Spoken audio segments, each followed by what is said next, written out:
Thank you very much for very informative and insightful presentation on the Indian economy.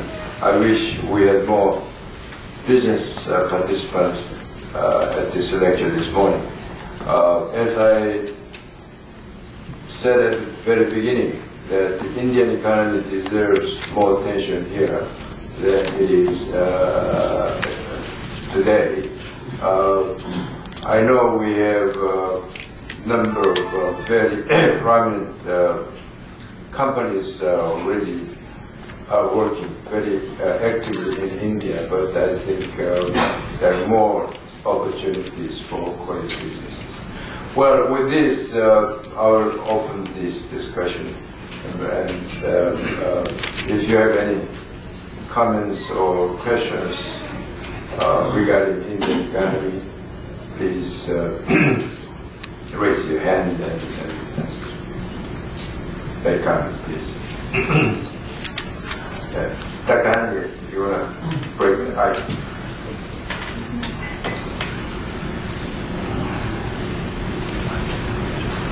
Mr.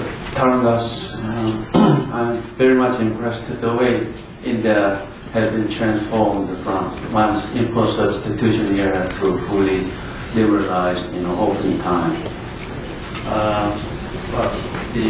As you said, India is world leader in the IT sector. Koreans also believe that we are also IT power, especially in the IT hardware sectors. So perhaps Korea and India can really set up a partnership, bringing the software component and the IT component. And I know that one of the leading presidential candidates to India to talk to your president and to make India, Korea sort of the world intellectual, the platform utilizing the IT technology. So I would like to hear your view on this possibility. Second question, India and China has been the bilateral annual meeting to discuss intensively on not only trade as well as international diplomacy, so forth. So I know that this India and China even talking about the free trade agreement with each other. And so I would like to know where it stands at this point. And then geopolitically, I know that this India is inclined to have more friendly relationship with the United States to sort of display containment policy on China.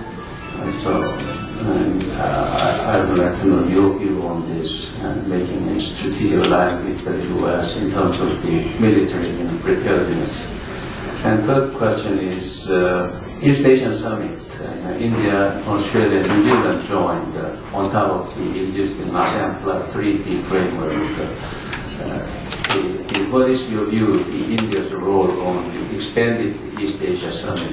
You think it could link to East Asian the economic community idea, which originally addressed by the ASEAN Plus 3, that means China, Japan, and Korea, but now India, Australia, New Zealand joined those process. Thank you. Thank you very much. These are all great questions. Let me start with the IT sector. I see complete complementarity between Korea and India. We have no IT hardware industry. You are, as you said very rightly, very strong in the IT sector, in the hardware industry. Our strength is in software. I don't know why we have not yet focused on this. We need to focus on this, and it's something that's coming out of this visit again and again, that we are looking to Taiwan and China for IT hardware more than we are looking to Korea. I think we have to change that, and we have to have some really in-depth discussion, company to company, because our software and IT services sector is booming. Year after year, companies are growing at a minimum of 30%. So you can imagine how much of hardware they are buying to equip themselves for the future. So it can become the lead business between India and Korea, and we need to work at that. There is no worry about competition here, because we don't make IT hardware. We tried many years ago in the public sector, in the government, and we failed. And the private sector has not invested in this area at all. That's a very clear opportunity and need for work and need for action to take this forward.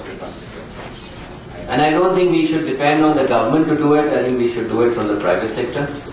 Of course, the two governments are negotiating now for a comprehensive economic partnership agreement, which should be concluded by the end of the year or early next year, which will be modeled on the comprehensive economic cooperation agreement we have with Singapore, which will cover both products and services. And that will be like an FTA between Korea and India, but more than an FTA, because it will not be only for products, and it will cover things like education and other opportunities for cooperation.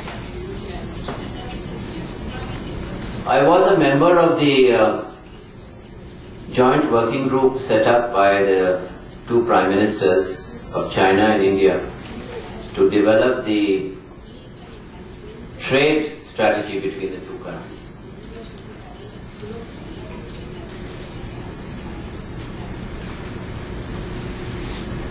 There is clear recognition, as I mentioned earlier, of the trade potential between China and India.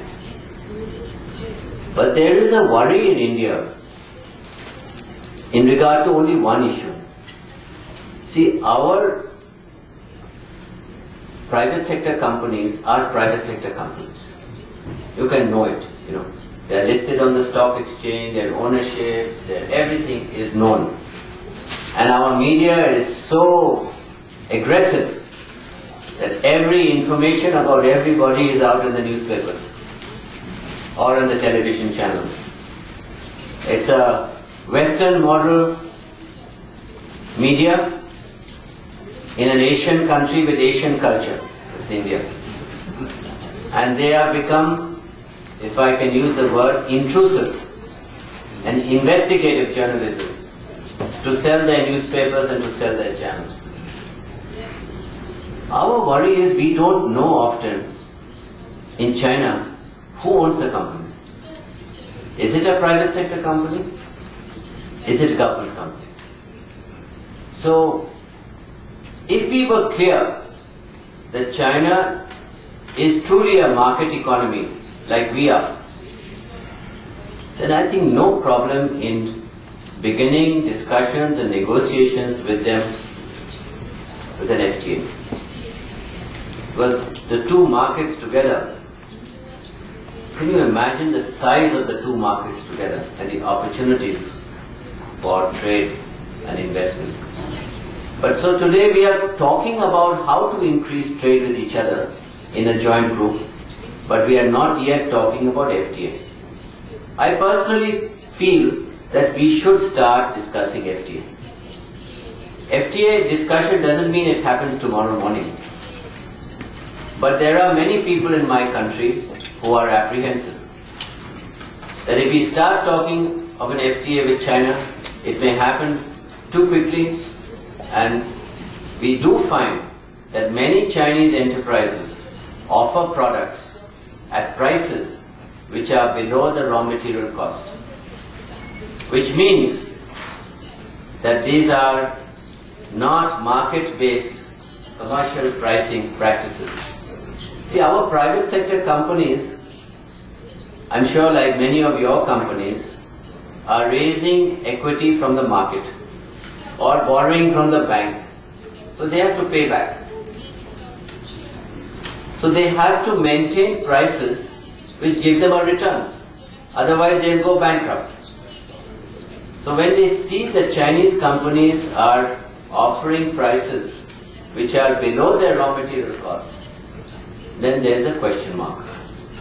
So that's why India has not yet given China recognition as a market economy. China has been pressing us to do that. But we have not been able to do that because we still don't know enough about the Chinese companies and how they operate. Your third question was about the Indo-US relationship and vis-a-vis China. First point is, India and USA did not trust each other for 50 years. Unlike Korea and USA or Japan and USA, we both maintained a very long distance from each other. Because of the Cold War, we were seen by USA to be part of the Soviet camp,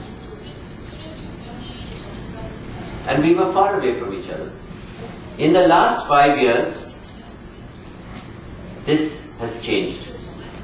It started changing in the final year of President Bush's administration and President Clinton's administration. And President Bush in these last 7 years has taken that relationship forward with different prime ministers of India, of different political parties. Earlier the BJP, Mr. Vajpayee was the prime minister, and now Dr. Manmohan Singh. We've come a long way. We are engaging each other. We are doing more business with each other. US companies are investing very heavily into India. They are our largest investors. As I mentioned, they are also our largest trade partners. And it could be that they will continue to be so because many efforts are being made for US and India to do more business together. But there is no policy of containment of China. Not at all. We want to engage China. I can't speak for the US, but we want to engage China more and more. I am telling you that I am interested in an FTA with China eventually. If we can have more clarity about Chinese companies and ownership and practices, then we are ready. We want to do more with China. We see our relationship with China, our being in the same neighborhood, being both in Asia, being both large markets, there's a huge benefit to have an FTA with China. So, economic partnership and every other kind of partnership is growing. You know, there are many Indians now, young Indians, teaching English in China to Chinese students. Indians are, because Indians learn English from their birth. I don't know who teaches English here, but we are teaching the Chinese English. So the engagement with China is multiplying. No, there's no question of containment. And there's no question of any conversation, dialogue between US and India about containment in China. In fact, the Prime Minister has told me that we should engage China more and more, do more with China, and that is our policy. We ourselves have 2 offices in China, CII, Shanghai and Beijing. Every year we organize Indian trade shows in China.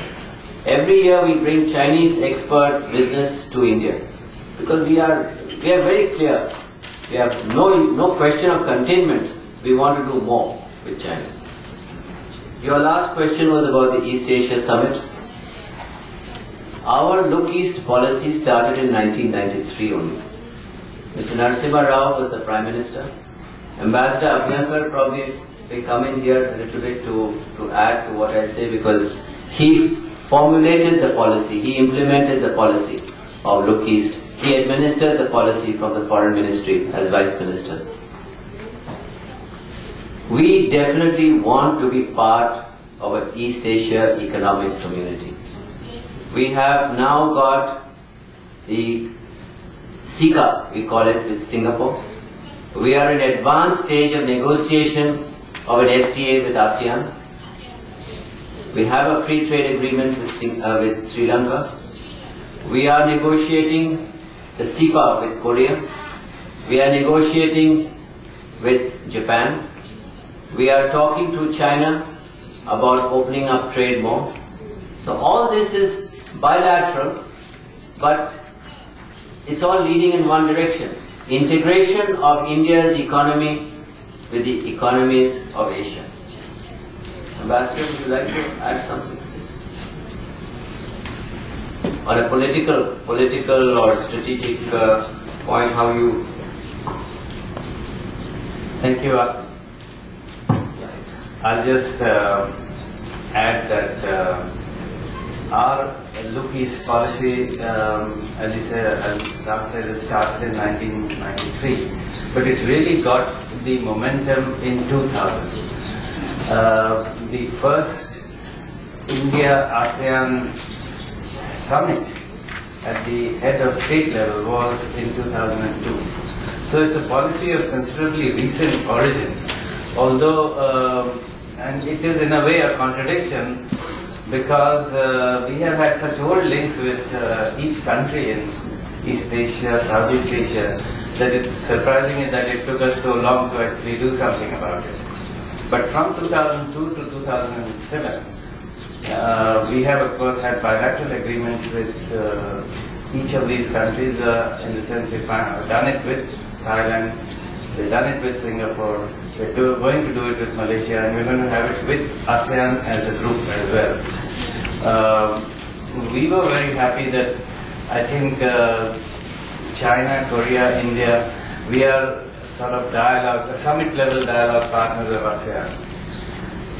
In a way, it's a logical carrying forward of the entire trend that we have the East Asia community. So we are really interested that this happens because of the tremendous market that opens up.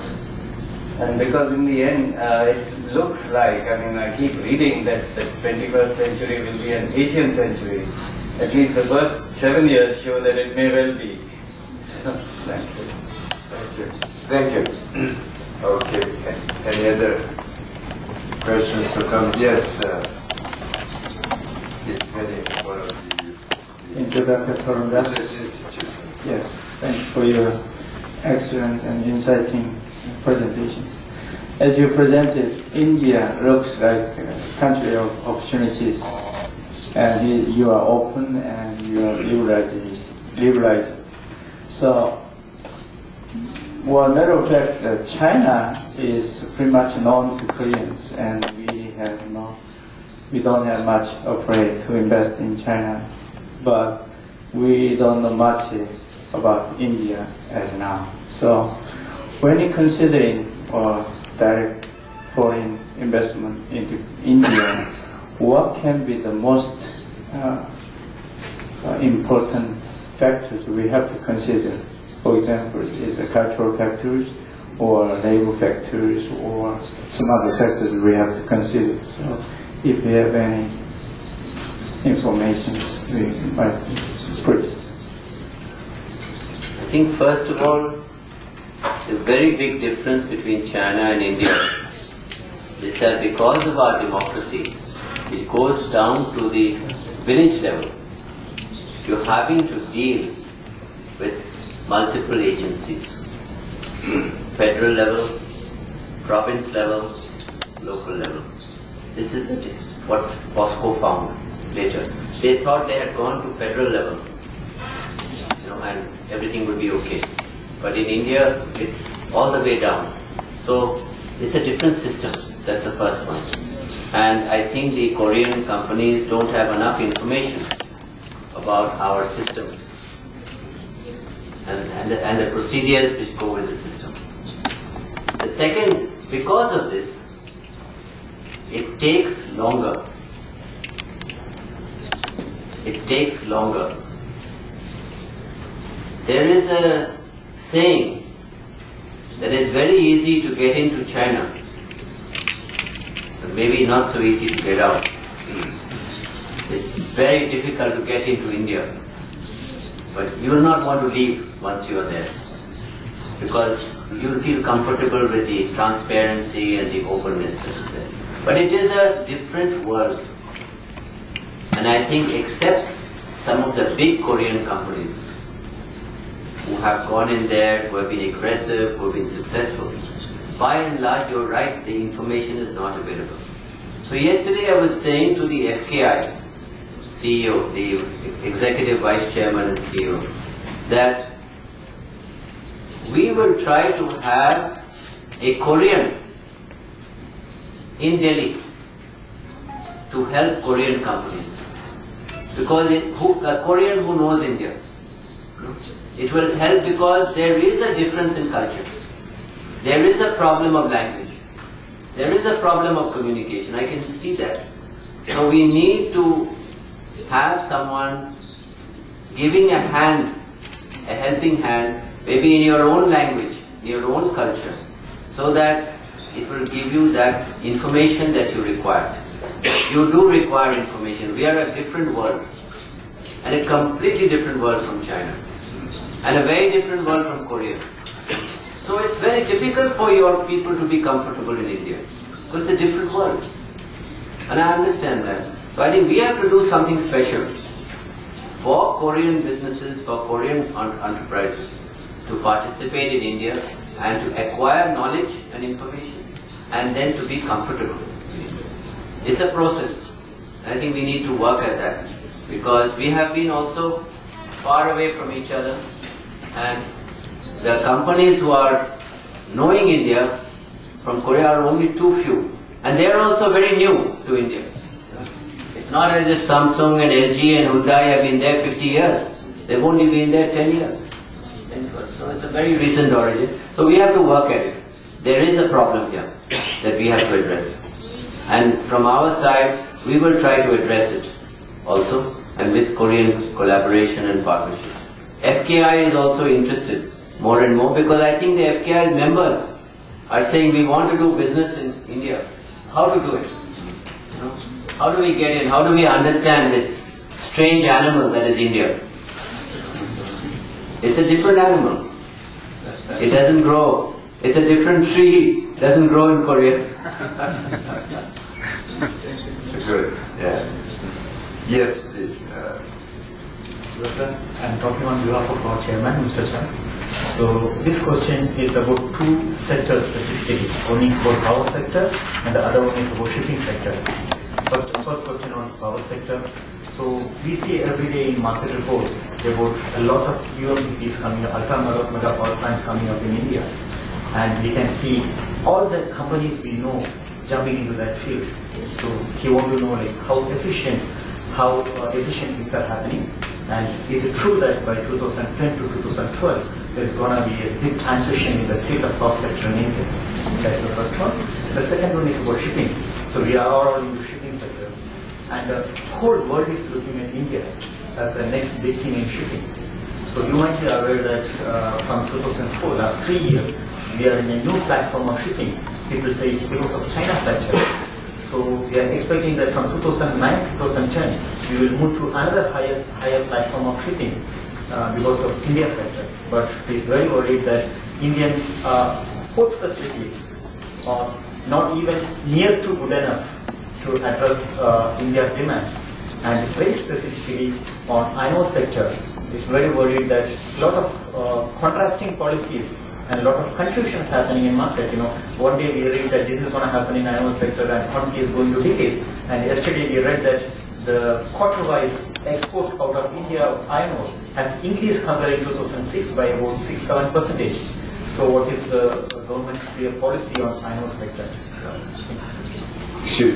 By the way, Chairman Chung used to be with the Korean government. Actually, he was at when I was at the Blue House, the President's office, he worked there. He was one of my colleagues there. He used to be with the Ministry of Transportation. And then he decided to leave government and do his own business. Now he has been very successful in shipping. I think his bulk shipping is, I think, the second largest in the world, or maybe the largest.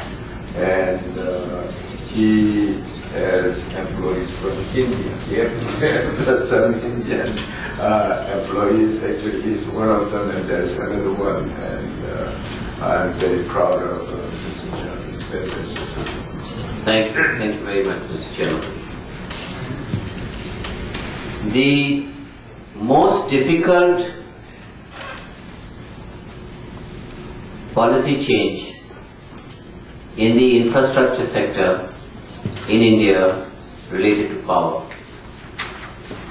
because the government owned the power sector, controlled the power sector, managed the power sector, and gave the power free to the people.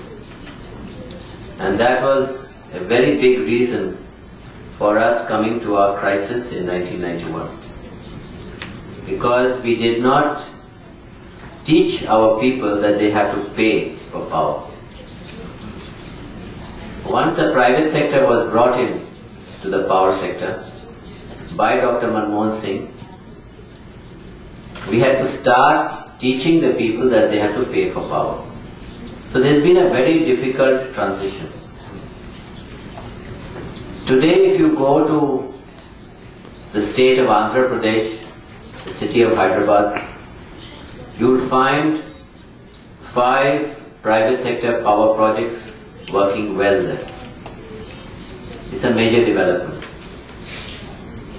And now we are going for these ultra mega power projects. Not too many, there will be only 4 or 5. And recently, global bids were invited for 2. Decisions have been taken, contracts have been given, and 2 more will be bid. So it's an opportunity area. The difference in this new policy of ultra mega is this, that the government have set up a corporation to acquire the land, to do all the preliminary work, and then hand it over to the successful bidder. So the successful bidder does not have to go through any problems and procedures like POSCO went through in getting the land for their factory. So government is acquiring the land, government is doing all the preliminary work so that the investor can get on with the project and implement it immediately. So it's a different approach. Our power demand is huge. Our deficit and shortage is over 10% already. And with the growth rate at 9% going to 10%, the demand for power is increasing. All the power cannot come from ultra mega projects, big size. Because of the geography of our country, the hills and mountains and the northeast, the terrain, we also have to go for local power development. And we are doing that using local resources. We are also expanding our renewable energy, solar energy, wind energy very much, because we are worried about climate change issues. This is why we want nuclear power development in India, because it's clean energy. We have the technology for nuclear power stations, but we don't have the fuel and we don't have the uranium. So this is why we are trying to have the nuclear deal not with USA. USA is only the gatekeeper. It's with the world. So we want to get uranium from Australia, fuel from somewhere else, and nuclear power stations from maybe Russia, from France, from Japan, maybe from USA also, from all. So we have a very big program of development of energy, and we want to focus on clean energy because we don't want to add to our environmental problems. So this is, I just wanted to give this aspect also, because we are deeply concerned about climate change issues. On INO, there are 2 lobbies in India. The INO lobby, who want to export, and the steel lobby, who don't want the iron ore to be exported. They want the iron ore to be given to the Indian steel industry. We are democracy. We can't ban iron ore exports. It's just not possible in our country. Government cannot take a decision that a business which is going on with Korea, with Japan, with other countries is going to stop tomorrow morning. And that they will be compelled to sell only to the Indian steel industry.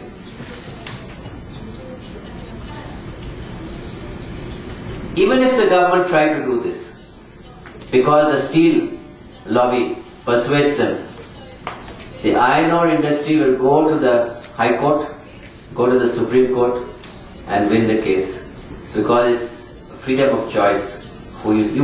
Government cannot tell the iron ore industry who to sell to. Just not possible in India to do that. Iron ore is in abundance in India.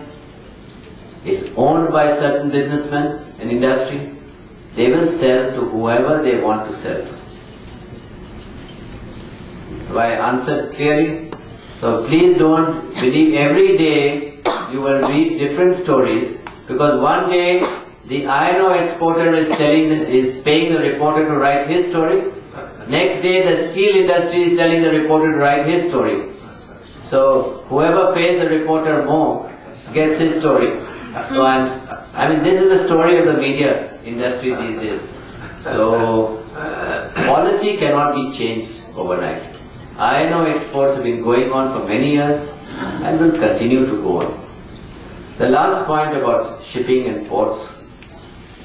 Because our port capacity is short, and because of that worry, that's why we brought in multinationals like P&O, like Port of Singapore Authority and others to set up and manage new ports. Your chairman is absolutely right. This is a big worry for India. Our exports are increasing, our imports are increasing more than our exports. So we need more goods to reach our ports and come through. There is congestion, there is delay. But the worst ports are the old ports. Bombay, Calcutta, Madras. The new ports are much more modern, much more efficient, and waiting time is much less. And you will see some more new ports coming up on western side, Gujarat and all that. There's also a new port planned near Calcutta. So these ports will be far more efficient than the old ports. But it is a problem, and I must acknowledge and admit that it's a problem. Okay. Any other questions? When did you take the last census, and what is the exact population now? In the last, it's like every 10 years. I think must have been early 2000. We must be around 1.2 billion. 1.2. And growing. Yes. China is believed to be 1.3, so it's I think the forecast is that we will pass China. We'll pass China soon in our population. Where was the Except the young people. We're getting a lot of young people. Where was per capita income last year? I don't know offhand, but it's growing. About China is about 1,200, 300. So India must be around, less. 800 or maybe around 1,000. Mr. Thandas, since you have a global bird-eye view, let me take this opportunity while you're here. Recently, Inter-Korean Summit took place. And once I know that India had very friendly relations with North Korea. And what is your view on the expanded economic cooperation possibility, which in fact recent Inter-Korean Summit they announced? And to what extent now India maintained the relationship with the North Korea? And how you see the Korean unification issue? Thank you. We are outsiders, so I'll give an outsider but a view of a friend. I think we would like to see one Korea. We would worry, like I'm sure you would worry, about what happened in Germany when East Germany and West Germany when the Berlin Wall fell. The stage of development of both sides was so much different. So West Germany had to carry East Germany, and that made a very big drain on the resources of West Germany. So if the two Koreas are united, I feel that you will have to face a similar problem. And you might like to see what happened in Germany, learn from that, and prepare in advance a strategy to deal with that. Our own relations with North Korea are very limited. I think every year we provide them with rice, because they are, I think, rice-eating people. That's something that happens. We have very serious concerns about the way that they got their nuclear capability. First China gave it to Pakistan, and Pakistan gave it to North Korea. So that's an area of deep concern in India. But we wish you well in your talks. I think it's very complicated, but very challenging. I'm not speaking for the government. Ambassador Abhyankar may know much better what the government's position is, because he has dealt with this region, and maybe he can add to that. But as a layman from the outside, I would always like to see one country or one economy, unification. Like I hope one day that we will have a United States of South Asia. Let me put it that way. One day we will have a United States of South Asia. We can't have one country, but a United States of South Asia of the 7 countries. Maybe the capital will be in Colombo. It cannot be in Delhi, because it has to be in a small country. But it will be a free economy, free movement of people, free movement of trade, and all that, which is the way the world has to go. It's the only way that I don't even want to add something from a much more official point of view. Former official view, yes. But inside knowledge. Thank you. It's not an official view, it was. Maybe. What I'd like to say is that, as members of the non-aligned movement, of course we have a different kind of relationship with North Korea. But in the last, let's say, 10-15 years, well, there has been a general decline, let's say, in the effectiveness of the non-aligned movement, and therefore the movement has also become a bit disparate, with different countries having different agendas, but most of the time the focus has shifted from the political aspect of the non-aligned movement to the economic aspect. Because as far as the economics of the problem is concerned, it is a common problem for all countries, developing countries. And within the non-aligned group, there are some countries like India, Brazil, South Africa, which are moving at a very fast rate. There are others which are not. North Korea happens to be in the second. So what I'm trying to actually say is that the non-aligned dimension of the relationship between India and North Korea has waned to a great extent. We remain greatly concerned about the nuclear proliferation that takes place in North Korea. We have, as Mr. Das very clearly mentioned, that the movement of nuclear triggers and other material equipment from China to Pakistan, and then Pakistan's proliferation through the euphemistically called Khan network, which has reached both Iran and North Korea, is a matter of great concern to us. One, because of the proliferation aspect of it, and second, because it has made our neighborhood extremely dangerous. And we have to do something about it. And rather than arming, it's better to see how that can be diffused. So we of course support the talks that are going on, and we support that eventually the reunification of North and South Korea.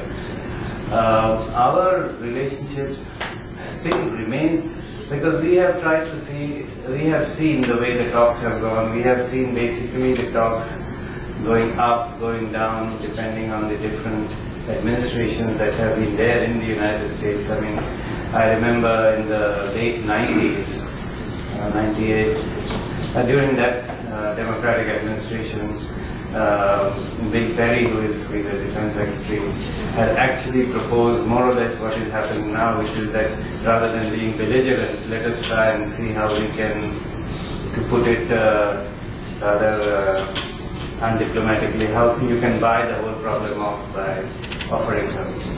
Now, we have never been part of these talks, but we also, in our small way, have tried to persuade the North Koreans to give this up. We have also realized that there is a tremendous amount of need as far as the North Korean people are concerned.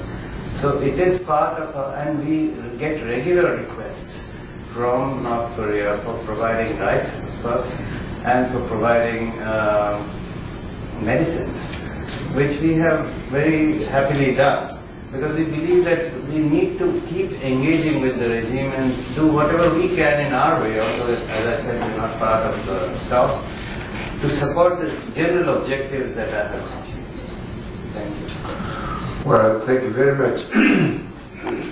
I think we have to end so that people can go to work now. And we have to let the Mr. Tarun Das go back to India. He has to leave South this afternoon. Since it's a very rare opportunity to have a person like Tarun Das talking about Indian economy and Indian business, I suppose we can go on, but we have to end here. I appreciate very much for sharing with us your very insightful views on Indian economy and Indian business in general. With this, we have to end. Please join me in thanking